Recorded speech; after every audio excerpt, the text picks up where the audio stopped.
Oh, it's not playing. We're live. What's that over there?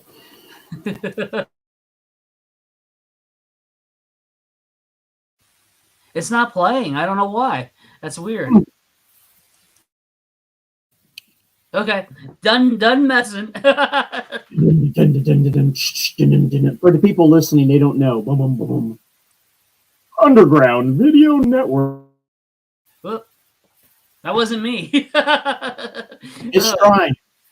Okay, who are we, Mike? Hey, everybody, and thank you for joining us so far. We probably lost like all 3 watchers and or listeners. I'm sorry, I'm just kidding. Hey, everybody, welcome to this episode of Underground Video Network. We talk too much. Who are we? I am Michael Boroff. And I'm Richard Catterjohn. Rich, how's it going? Pretty good. Busy as always. Yeah, it's amazing, in fact, Richard, that like I'm not going to say the pandemic is over, but with everything, loosening up, this is still the only way me and you get to see and hang out with each other, man. Yeah, we was going to try to get this show like a live broadcast or, do one in person, but we couldn't do it this weekend. No? Yeah. Well, because like the big thing big thing going on this weekend, there was a small independent movie release this weekend. Might have slipped under the radar to a lot of people, but if you're a diehard fan, I am, of course, talking about Black Adam. Right. And yeah, unfortunately, we are recording the Saturday that it came out, and fortunately, either one of us were able to break away to go see it. But I will say, so far, of a lot of the people that you and I are friends with, Richard, that have gone to see it, the reviews so far have been spectacular. Oh, cool. A lot of people. Our good friend Victor Dandridge, he got a chance to go to the premiere and have like a little table and everything set up, and he had nothing but great things to say about the movie. Yeah, I still probably go see it. It's got the yeah. So. Yeah, it's just it's got Pierce Brosnan. Yeah. As Doctor Strange, I mean Dr. Fate. Knock it off, man, because I am more excited to see Dr. Fate. Oh, me too. It's just exciting. And Pierce Brosnan as Nelson Kent. Piss off. That's good. I will say this. I think it's really great, and I read this in an interview with him, is he gives props where props are due. He said the big reason why he was motivated to do the movie was because his grandkids were such big fans of Doctor Strange. Oh. I gotta you gotta go for the grandkids. Thing I'm really super excited about, no pun intended, slightly. It's no spoiler because everybody knew before the movie came out there was a great cameo toward the end of the movie, which Henry Cavill donning the Superman suit again. I mean, just oh God.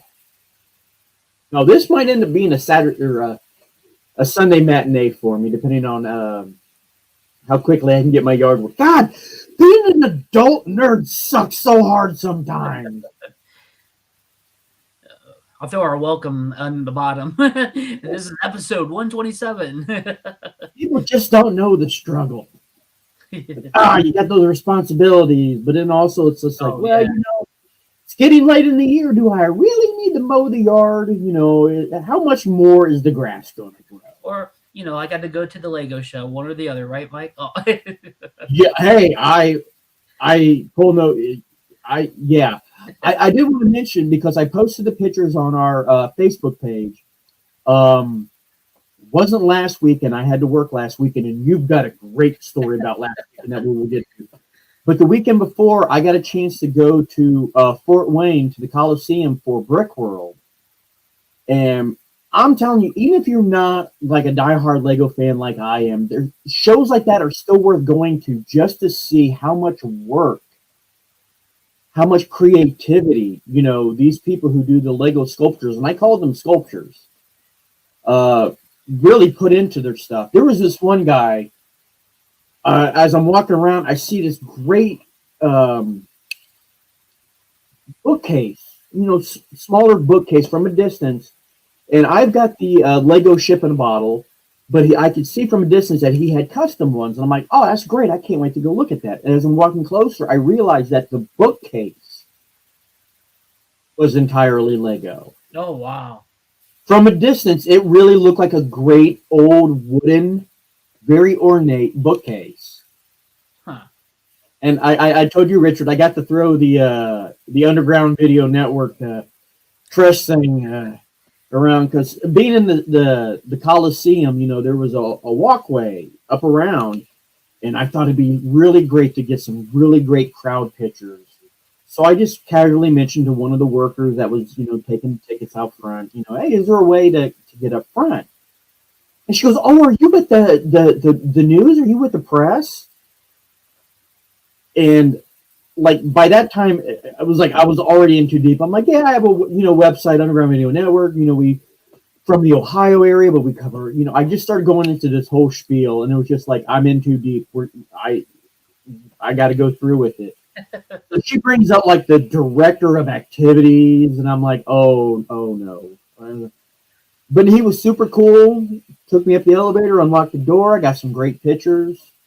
If you're a huge Lego fan like I am, all of the pictures I took from that day are on the Facebook page. Just look for Brick World.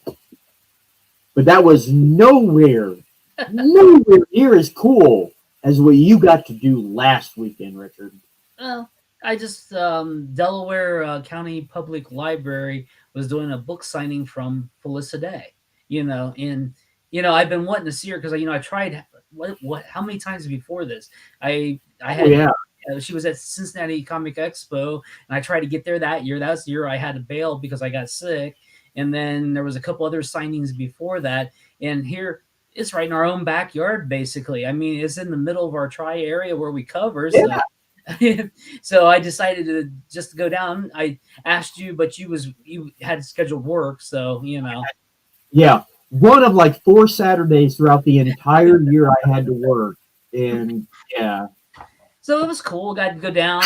She gave like she was joking. She felt like a professor. She had a podium and her laptop up there and everything. And she was in like a suit coat type thing, like a professor, And she sat there, and it was really interesting to hear her talk because she was talking about acceptance and being online and stuff like that. Because I know she lived through Gamergate and stuff like that, and and she just said be yourself, and that's what I took out of the whole thing. And just express yourself and be creative and do your style of creativity. If you're an artist, be an artist. If you're a writer, write, or that's art. However you think, just be yourself. And that's what I came out of the whole talk. And of course I thought it was funny, when I was getting the book signed and stuff, I had the first printing and everything. She noticed right away and stuff. And then I said something about, oh yeah, we've been doing video shows for a few years. And I go, it's been about 20. And she freaked out. Oh, you got a pizza coming? I wanted to look real quick because I do have her book. You're Never Weird on the Internet, and it broke my heart that I had the opportunity to go see her and get it signed, but I wasn't able to go down because that book. I'm not just blowing smoke at people's ass. I really did buy it. I really did read the book, and it really got to me. And reading about her growing up, and like you said, everything that she's had to go through. Yeah, I mean, she was in college when she was like 16. She's really Yeah, she's a brilliant person, and she's, yeah. and it was really wild because like I know she was talking about how her grandfather, who was a mathematician, got her into the math side, and then her, I think it was an aunt that was into acting or theatrics, and that's how she fell in love with theatrics, and she wanted to be an actress and stuff. So she basically combined the two together, and that's became what she did. And if you get a chance, that her web series is now back on YouTube. The Guild, Yeah, yes. All what 6 seasons of it? yeah, that's what it. Yeah, and it's free to watch too. So It's definitely going to be something I watch while I'm at work. I mean, at break at work. What do I care? Nobody I work with watches this. Yeah, but it was fun, and there was a lot of people that's we've been in contact with, and and I consider friends and stuff. They were there too, so it was cool. Sean and Steph Forney and some of them was all there. And it really shows. It really says a lot about her character that she had it at the library. Oh yeah, well, it was actually over in old middle school, but it was put on by the library. Right, right. But you know what I mean? It wasn't like some coliseum or a rented out hall. Yeah, this was actually through the library and was part of their. They do a geek con every year. I can't remember what the name of offhand. That was actually like this weekend, but I know she was only available last weekend and stuff like that. So Yeah, it's all fun, and they do a lot of cosplay and stuff. If you get a chance next year, it should be really interesting to see what they do for next year. So yeah, yeah. Like I said, not only was your weekend cooler, your weekend was probably way cheaper than my weekend was, because that honestly is part of the reason why I didn't. I didn't. I'm going to be honest with you. It didn't have anything to do with time. It's part of the reason why I didn't get to go see Black Adam today is because of the money that I spent last weekend. Well, it got me because it was, it's the same anywhere you go, no matter what your hobby is, be it Lego, comic books, figures. When you're in an environment where you see something that you might not ever see again, yeah. like, Yeah, it was fun. Like, I got a chance to go down the cartoon Columbus, the Crossroads Columbus, and yes, and I actually got to spend a little money there because I actually had a little bit saved back and bought some great indie books and self-published books and stuff like that. It was really cool. And then the creator that won the newcomer award, it was really crazy. I actually talked to and bought the book and stuff before he got awarded, or so it was so. I got a chance to see some of the pictures. I know our good friend Molly Durst went down there. She Oh yeah. she probably displayed her haul, which I loved that. I love when our friends. That's why part of the reason like why I do it too is just to show off. Like this is the stuff I bought. It's not bragging. It's showing everybody. That there's great creators that go to this show, and just like this weekend, I was kind of today. If I didn't have to work for the paper, I probably would have went to Cincinnati because they were having Cincinnati, or I think that's what it was called. That some of our good friends were at down there, and was like a Cincinnati version of Space. Oh, nice. Yeah. And I know through a few of my friends that there was a great little show up in the Ohio, Michigan area, the Great Lakes Comic Expo. Oh yeah, the one that's up further up. Yeah. Yeah, it was. There's been yeah. See that the season's winding down a little bit. Even though we've got a couple really big shows coming up later in the year. Well, we should uh, quick shout out to Paul's show. The Piqua Comic Con. Or Comic Con. Yeah, the Piqua Comic Con. We're going to be set up there, as far Yep. as I know. I know we was hit and miss a couple times with this show, but we really want to get down there and set up at this show and actually do some. Actually, we do more interviews at the smaller shows than we do at some of the bigger shows. Yeah.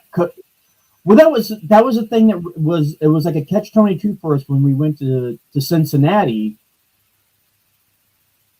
Love seeing when cons are busy, but at the same time, when cons are really busy, Oh, it is almost impossible. I mean, we really did try. yeah, I didn't even get that episode up yet, Mike. I'll get it up hopefully sometime this week or whatever. I got busy with work and stuff, so.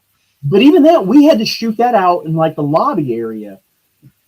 We have friends that we always try to touch base with, and it was just so elbow to elbow that even like when you try to go handheld, it was just Oh yeah, it was hard to do anything, because we kept getting bumped into. Because I know you went and got your great picture taken with your dad.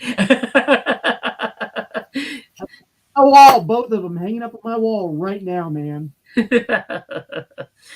But I tried to interview Frank during that time frame. We just couldn't do it, you know. So It is. It's like and it wasn't. It honestly wasn't like it was set up poorly. It was set up really good. It was just that busy. yeah. Uh, Well, in between, you know, we was going to shoot an episode about a Marvel series that dropped on Disney Plus. We started with like what the first episode, and then we never talked. yeah, So, yeah. what do you think, She-Hulk? I absolutely loved the finale. That was the best finale for She-Hulk because it was so tongue in cheek and it was so in style with She-Hulk. Because again, if you're a fan of the comic book, so much of the stuff that they did on the show was for the fans of the comic book. If you never really read the comic book, you know there was some, like breaking the fourth wall. So, I was like, no, it's not. She broke the fourth wall a lot, and that bit she did, breaking through the menu screen for Disney Plus. She, I mean, it wasn't Disney Plus, and certainly wasn't a streaming service, but she has literally torn through the pages Yeah, of the comic book to go after the writers and artists, after the creators. yeah. I mean, it just Very much in style. yeah, it just seems very reflective. I had a friend of mine told me that when he first watched that, he thought his kid had hit the remote control at first, and so she popped off the, you know. I mean, I love the fact that they went full out with it. They didn't make like a bunch of like fake, you know, advertisements or like fake. No. That was the spitting image of the Disney Plus home screen, and that was super. Yeah. I just liked what they did with the series. I mean, you got to take it with tongue in cheek, people. It's not being too serious. I mean, they brought in Daredevil in his yellow suit. I almost think they did that on purpose just to be different, you know. Yeah. And one of the things I really respect about that show was it was written and filmed way before it was released, and they were trolling the trolls Oh, yeah. because it was like they knew they knew what to expect, and it was like the very next episode they were making fun of the people that were probably making fun of the thing from the last episode. Yeah, yeah. And that whole last bit where, all the trolls got together basically. And I love when her friend was talking to Pug in the car. She goes, "Don't forget to call them females." It's like, oh my god. Oh, I did. I was very happy with the show. Disappointed it's over so soon. Yeah.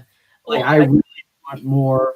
right. Well, I did like the opening for that last episode too. Oh, and yes, dude. I literally went back and rewound it just to watch it again. That excellent homage to the Bill Bixby era, Incredible Hulk. Wow, chef's kiss. That was. Oh, it was so tongue in cheek too, because like the way she looked into the camera, it's like, "Don't make me angry." Looks into the camera, "You wouldn't like me when I'm angry." It's like, that was beautiful. Yeah, I think that just I loved it just that they had so much like almost fun playing with the script with that. Oh yeah, I guarantee if you got a chance to sit down in the writers' room to She-Hulk, it was probably more like the writers' room to like Family Guy or The Simpsons. They were there for the jokes. They were there for the humor. Yeah, and but they did well. It was well crafted. I think it was really well crafted. I don't think it was just thrown together. A lot of people didn't understand the looseness of the series. And what about that reveal where Bruce was at? Oh, yeah. So I wonder how that's going to affect the overall. With Hulk. And I'm wondering if they're ever going to go back and tell that story. You know, Yeah. we are of course referring to one of the most uncomfortable scenes that a person can ever sit through. The when Matt Murdock had to sit with the Jen's family during the barbecue. If you've ever been there, if you know, you know. And but Bruce showing up with his son, which I want some explanation on the, are they going full, um, oh, like the movie Interstellar, time Oh, dilation. yeah. It wasn't like he brought, oh, look, here's my son's scar, here comes adolescent, uh, Well, yeah, probably who knows? It could be metabolism with whatever, however they're going to handle, you know, stuff. Or like you said, he went through the wormhole. Time is different. yeah. You walk around on one planet, you age like 1,000 years, and the next, you go backwards. It did seem the only take everything with a grain of salt. The only complaints that I had about the finale was it seemed, and it seemed strange to say this, it seemed out of character for Emil not to have, broken the court order not to change into Abomination. That he would have had that particular group Oh, speaking. That one I find fault with that. Especially for as close. I'm not saying close yeah. for getting to know Jen the way that he did. It seemed kind of. Yeah, it was contrived. It was almost contrived. Yeah. Yes. Now, if it had come into light that he didn't know what the group was, like I'm just renting my space, Yeah. okay, that's one thing, but He was talking for him and stuff. He was a guest yeah. speaker. Yeah. And then Titania, that just seemed kind of like a, I don't want to say a waste, but they wasted such, like I really wanted to see more of her, and them throwing her in at the end added nothing.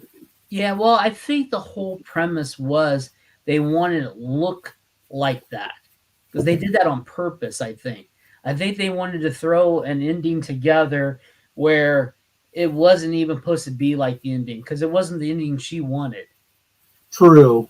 And so I thought at first it wasn't even going to be like reality.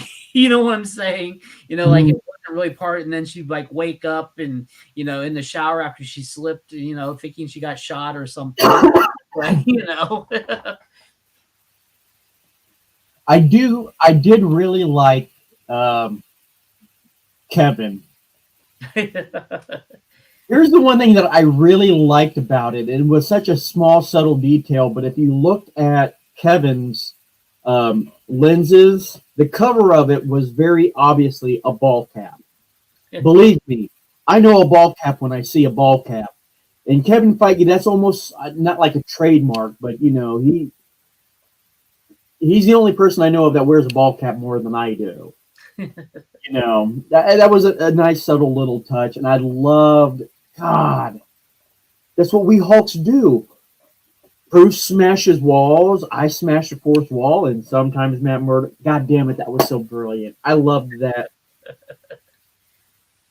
and I love that they really. I mean, they didn't just break the fourth wall in this episode. She was outside of the fourth wall, looking into the fourth wall that she just broke.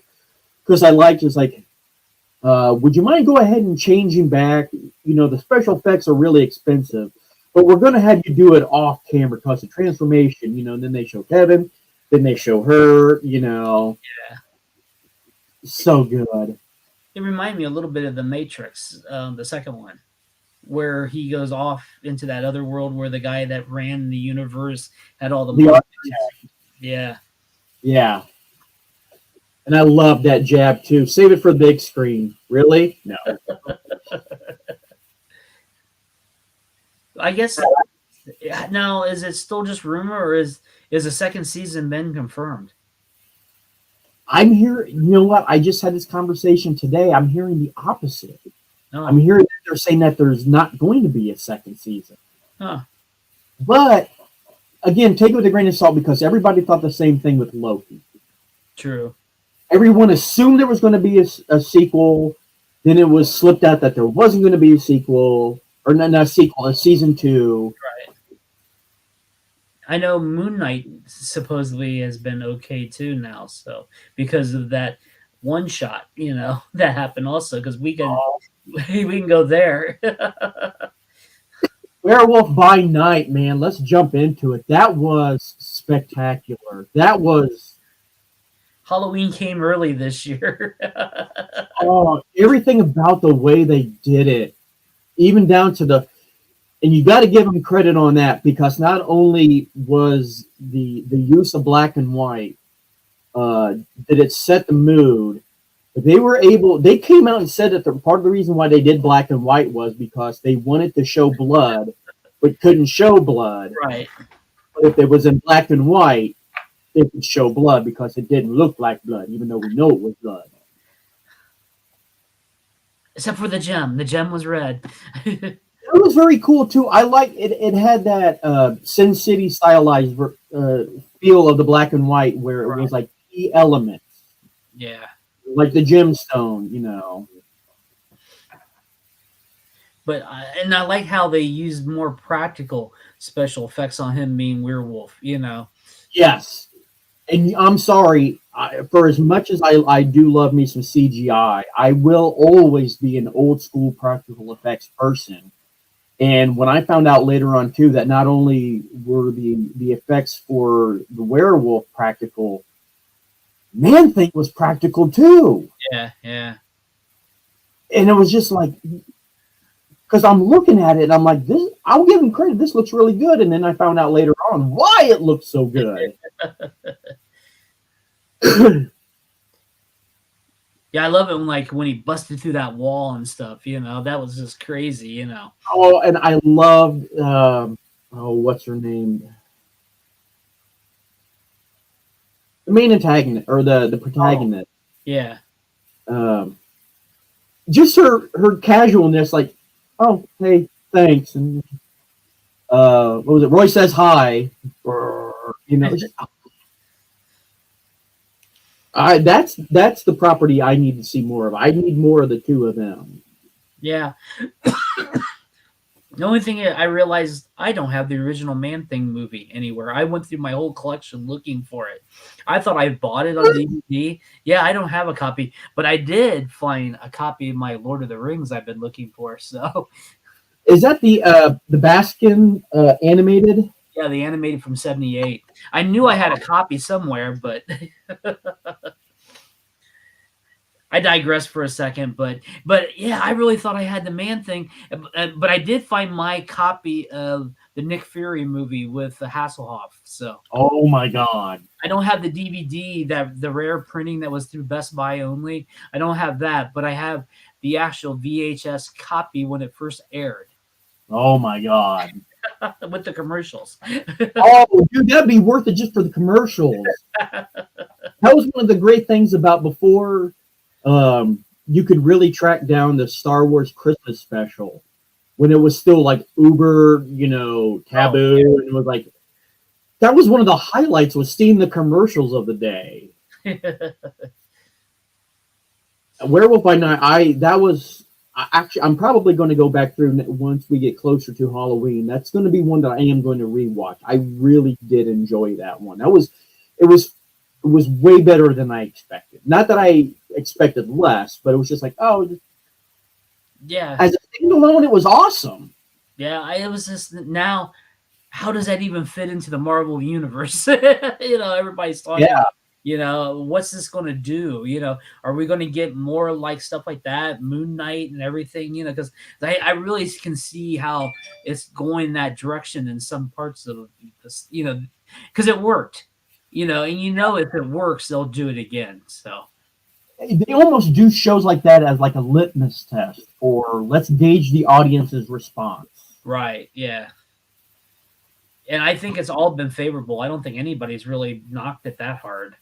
No, no. Everybody that I've talked to, even if they knew absolutely nothing about it, it was just like something that happened to pop up on Disney Plus for them.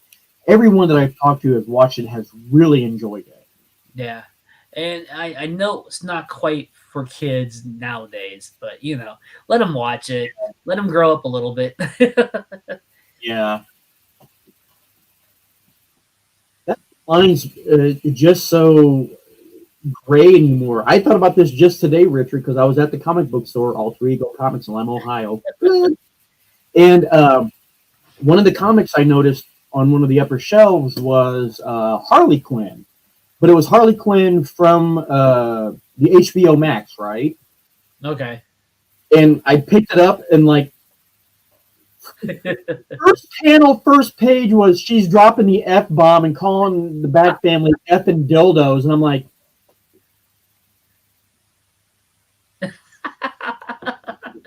Yeah, Mike, that's. remember Richard? We grew up with the comic book code, or it was just Well, I yeah, went around it a lot back in the day. I was into some of the underground stuff back in that time yeah. frame. But yeah, that whole gray area. It's in black and white, so it's okay for kids. Well, that's why when the direct market happened, that was like to me the greatest thing ever. Oh yeah. I mean, that's the old comic connection, when the direct market happened. But speaking of like stuff like that, over on HBO Max, Titan trailer dropped. Yes, it did. Yes, it did. It's like first week of November. It was like that totally caught me off guard. And one of the things I'm excited for when they started releasing promos and stuff for it is I'm a little heartbroken. It's not a certain individual, but we're getting another bald-headed, bearded Lex Luthor, baby. Casual cosplay, here I come. It was really weird for me, Richard, because we've been going to comic book conventions for a long time, and I kind of learned my lessons about what costumes to wear when we go down to do pictures and video. Like the Ant-Man suit's a little bit too difficult. All right. Wear something. Booster's okay because it's not too encumbersome. This is one of the first time, Richard. I was like, literally, I wore a suit, and I got more attention and more people. Oh my God! I got more attention just for this. But no, I'm excited about that. I'm excited for Titans. Oh man. Yeah, I just canceled. Yeah, it was crazy. I canceled my subscription to HBO Max because I didn't think there was going to be too much more until like later in the year. And You didn't hang around for Dragon of Power and yeah, right. I tried. No, look, I went into. I never watched Game of Thrones. I had the ability to watch it far too late. I didn't have HBO when it first came out, and by the time I had the ability to watch it, I already knew too much about it. Didn't care. Matt Smith is what got me even motivated to watch this, and it was. I tried, and I know what people who know me are saying. Like, what? But Mike, you love dragons and boobs, and I'm like, I do. This is right. This was in my wheelhouse.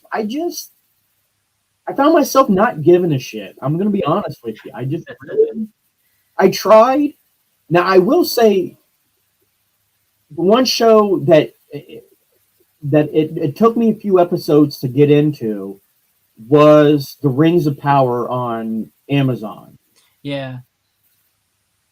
The first couple episodes, I went in, and it was one of those situations where if I was doing anything else, I was probably more focused on it than watching the show. But as the show went on, it really did get better. And by the last episode, I was like, I was invested. It was like I really enjoyed it. I really want to see where this is going to go. Yeah, I know it kept getting better, because the first episode was just so, I don't know, it was just stale. Yeah, it was just, yeah. Yeah. And then the other thing, I dropped my Netflix also, because I was just trying to save money. Then Warrior Nun season 2 is going to Yep. drop, and it's like, I guess I'm going to have to re up both of those. Dude, speaking of Netflix, real quick, it falls under geek because some people geek out over this. I won't go into too much of it, but um, through friend recommendation, I watched Dahmer. Oh, okay. Holy balls, man. And one of the things that blew my mind about watching this was, first of all, the actor Evan Peters. Everything that man touches, he's one of those actors that is like literally can do no wrong. Every season that he's been in of American Horror Story, he steals the scenes in every episode that he's in. Uh, by far the best Quicksilver. He is a great, phenomenal actor, and man, seeing him just fully immerse himself into, I'm not saying the character because it's not a character, but wow. There were moments watching that show where I forgot that I was watching Evan Peters. You know what I mean? Oh, yeah. It. Wow, it was. If you're a fan of like true crime stuff like that, this was really good. I really, and it was one of those things where it was like, it wasn't that it was hard to watch. It was just like, it's like, okay, I have to mentally prepare myself for what I'm about to watch. And what blew, the other thing that got me, Richard, was I forgot this was all within our lifetime. Oh, yeah. Well, it was right in the state of Ohio part of it.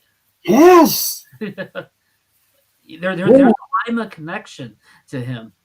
Mm-hmm. Sure is. But it wasn't just the big streaming services that. Oh, before we go off, still speaking about Disney Plus. Oh, okay. Andor. Oh, yeah. And speaking of things that you could fall asleep through, man, look, I'm going to be honest with you. It's not that I didn't enjoy it. I got nothing out of it. I liked when it turned into "This robbed the Nazis," of their value, and that whole part. Yeah. It reminded me of one of those old '60s movies, where they were trying to break in. The bandits get together and go in and steal the artwork from the Nazis. Like Kelly's Heroes or whatever. When it turned to the Italian Job. Yeah, Italian Job. Yeah. But like you said, the first part, learning his whole background and stuff, was just, it didn't really matter to me. It could have been like a flashback sequence. Exactly. And the one thing that they touched on the show that they hardly really went into detail for, that I wanted to see more, was Mon Mothma. No, I think we're going to get it because the series isn't over yet. So I could have went the other way around with it. I could have had a Mon Mothma show with some. Oh, okay. Andor being the B story, right? Not the other way around. Yeah, because like this week's episode, you've seen this week's episode. Okay, Mm-hmm. yeah. I mean, we're getting into her story a little bit now, so yeah. But I don't know. I have enjoyed the whole series. Of course, I've skipped a week or two and watched a couple of them back to back. So I don't know if that helps a little bit or not. a little bit. It just again, it's not that I didn't enjoy it. I really liked that character. I just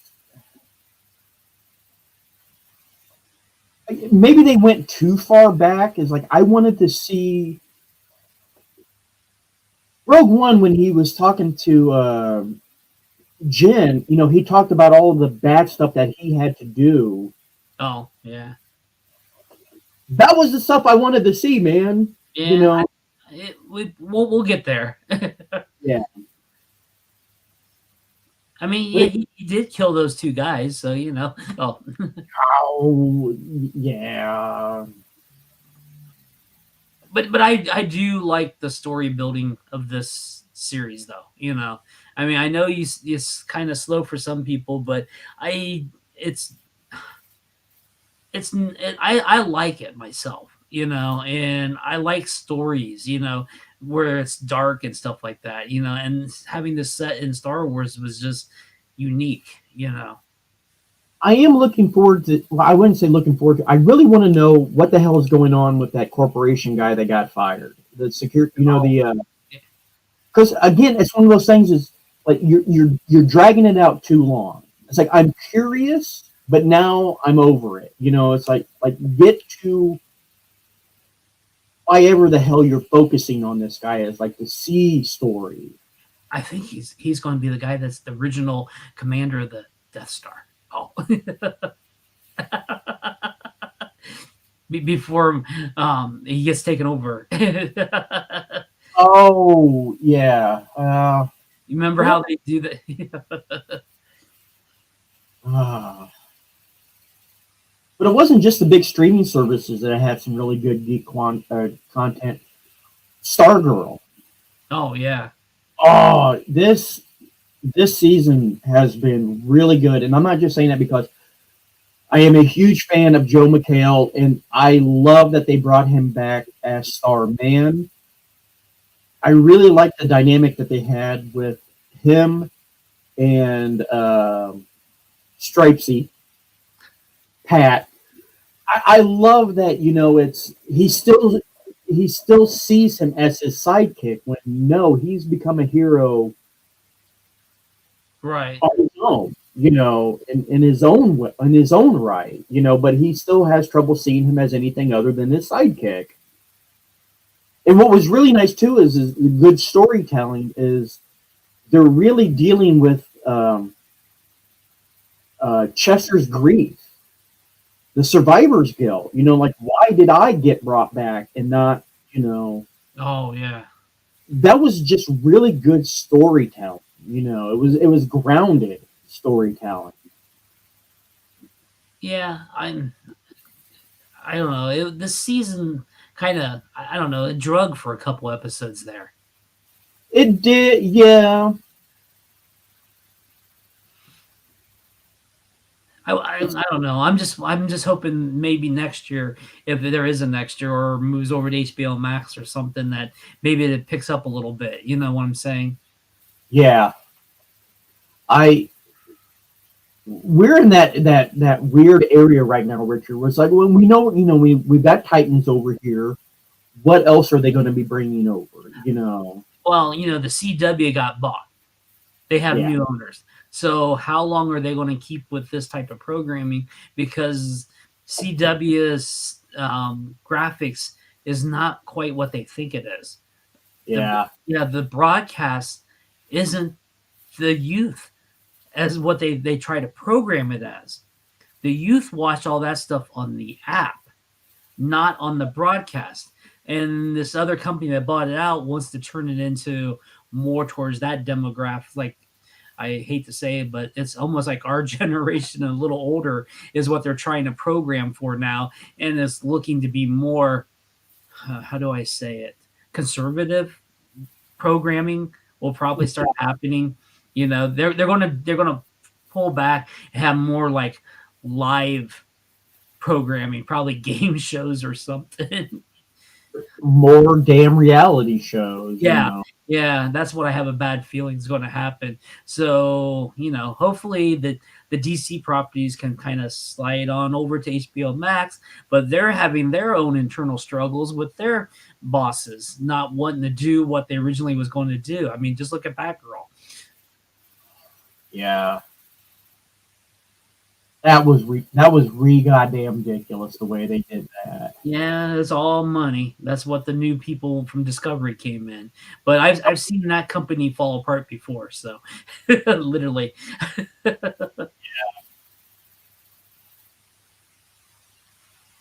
Hey, Coach, you been watching or reading, Rich? Actually, I've been picking up the New Crisis series. If you can believe, I'm buying new comics, and I'm Yeah, liking it. I don't. It was weird. I hadn't bought comics. A lot of people know I've been out of the modern scene, but I really like this series. It's really cool. well, I think I got absolutely no good for anyone that's just like listening to the show.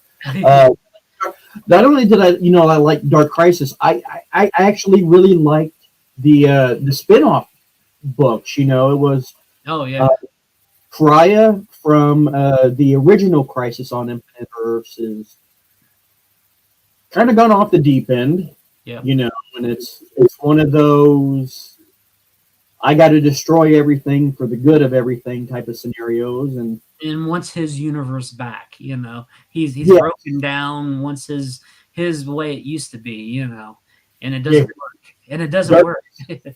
yeah, Oh, Dark Crisis on Infinite Earths.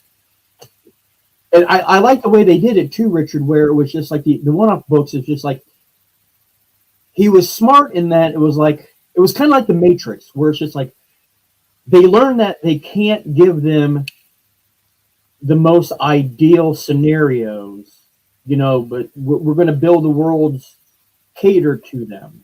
right. And And that kind of keeps them in check because he was using their power to recreate the whole multiverse. Isn't that how I yeah, interpret it? yeah, he Yeah. couldn't do it because he was, yeah, Yeah, I was really, and I really enjoy this for some reason. Of course, I'm a sucker for Crisis. I've been there ever since the first one. So,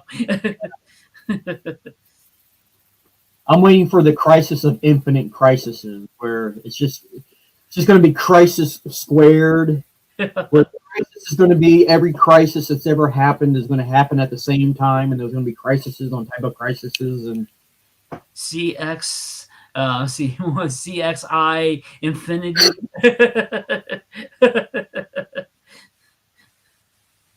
kind of become a running joke though, because I mean we're having a crisis like every damn year now. Well, they used to do that, Mike, even back in the day. It was always started with the first flashes crossing over. That was the first crisis. Yeah,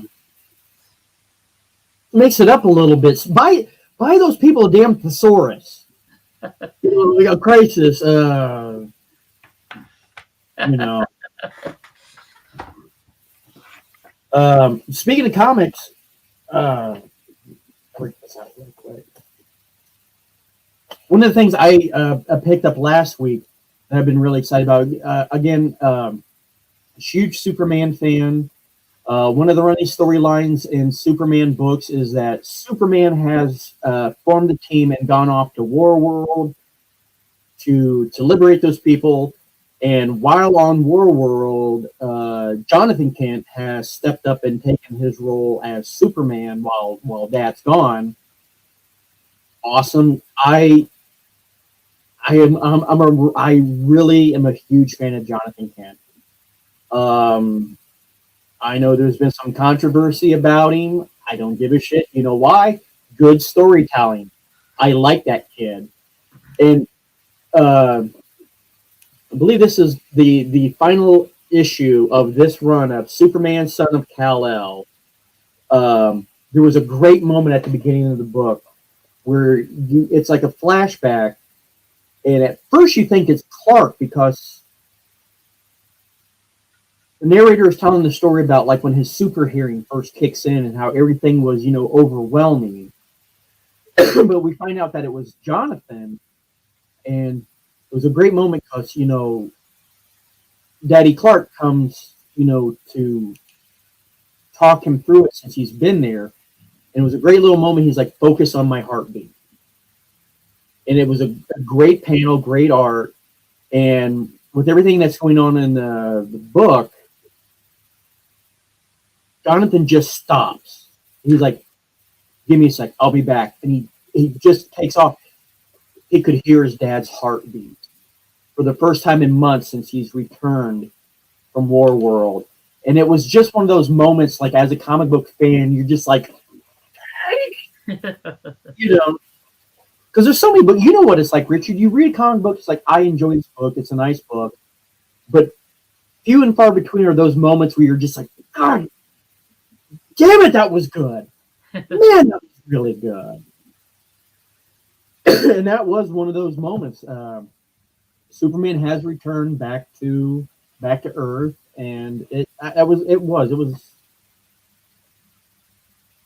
again absolutely doing nothing for anybody listening, but that is some class A artwork right there, and it was such a great moment. Yeah, it's Superman hugging John, so Of flying up because Jonathan could hear his heartbeat. Dad's been on World for the last few months. Oh, such a good book. I'm really one of the announcements made recently is there's going to be some. I don't want to say big changes, some big things coming up in the Superman family here in the next few months. yeah. I like the picture. What, they get new uniforms or something? It's showing like the full on extended family because we see Superman, we see Connor, Jonathan, Supergirl, Natasha, Steele's niece is back there. If anyone's questioning, the two younger kids that are at Superman's feet are two orphans that he's taken in from World. Oh, okay. And I'm super excited about that. And speaking of Jonathan Kent, Superboy, this just came out this weekend. I'm holding up a copy of DC Animated's Battle of the Super Sons. These two, Jonathan and Damian. Oh, we're done and over. No, no. I really have. I love that they still go back because in the comic books it's still one of the great. I'll be the first to admit it. The stories are still great, but one of the biggest mistakes that DC has made is they aged up Jonathan. Right. And it goes back to the kind of the joke we made earlier, Richard. It wasn't like a time warp or nothing. It was time dilation. Grandpa team, but no, these two together. Actually, speaking of which, a comic book that just came out too. DC Comics. They always put out a Halloween book every year, and this is DCU's Terrors Through Time: 8 Tales of Traumatic Time Travel. I don't know why they decided to go with the time traveler theme, but I'm just going to hold up the pedal right there. Seeing Jonathan and Damian switch costumes for Halloween, I absolutely loved it. As of right now, I haven't got a chance to watch this. I've seen a lot of previews for it. One thing DC has been really good about the last 10 years is their animated movies. Oh yeah. They have really knocked it out of the park. And anything with these two together, Richard, this is between me and you right now. If they were to come out and say like, look, we're done with Clark and Bruce. We're okay. Thumbs up. I want Damian and Jonathan, especially the two of them, the younger. Right. No, I'm good. That's the two of them together. The two of them together is everything that Clark and Bruce could have, should have, would have been. I absolutely love it. Well, I'm all excited about the next animated that they announced, the Legion one. I know, dude. Yeah. Me and my Legion. I love my Legion of superheroes.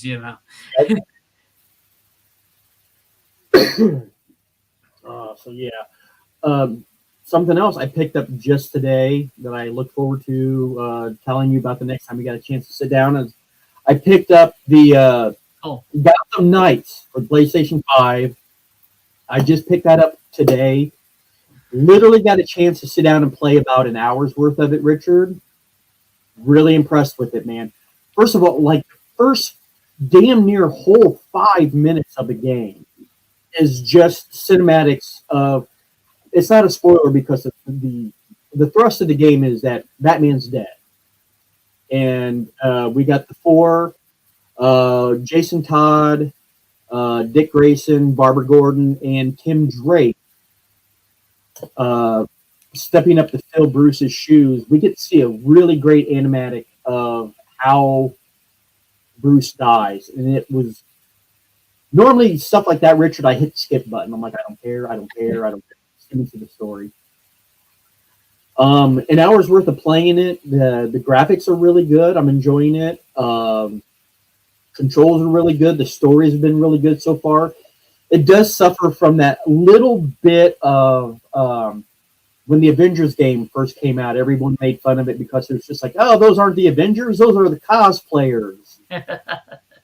A little bit. This is so much better than that, though. And what's nice is I'm finding out that like the suits and everything are like fully customizable. You can really go down the rabbit hole. Oh wow. On stuff. So yeah. But so far, I'm really glad I picked this one up. That's not to say like I'm gonna get done talking to you, play for another hour, and be like, this is garbage. So far, the controls, gameplay, everything has been really good. I'm enjoying it so far. That's cool. It's about all I got, dude. Yeah, I'm tapped out. I just need to finish editing some from video from work. I'm starting to add a bunch of video to our newspaper now, so coverage of parades and the ribbon cuttings and stuff like that. So because it's just like Egon Spengler said, Richard. Print is dead. So, Rich, please kindly tell everybody that's watching and or listening where they can find all of our stuff, including my Lego pictures from Brickworld. The easiest way now is UVN.plus. That's PLUS, the dot plus series, because we're in a process of being rebranded and officially will launch at the Pickwick Comic Con as UVN Plus now. So this is sort of a little teaser episode before we get there because chances are we probably won't have an episode until then. Yeah. Damn you, life. Dude, it seems like we have an easier way of getting together to do this show, and it's like life has made it was like the difficulty level went down, so the difficulty level of life went up. So, but thank you everyone for watching and or listening. We appreciate it very much. On behalf of Richard Catterjohn and myself, Michael Barf, we hope to see you at a con, comic book store, or anything real soon. And if you have any comments or questions for us regarding any of the stuff we rambled on about, please told you where to get a hold of us. So until then, Richard, if you would please kindly press the button.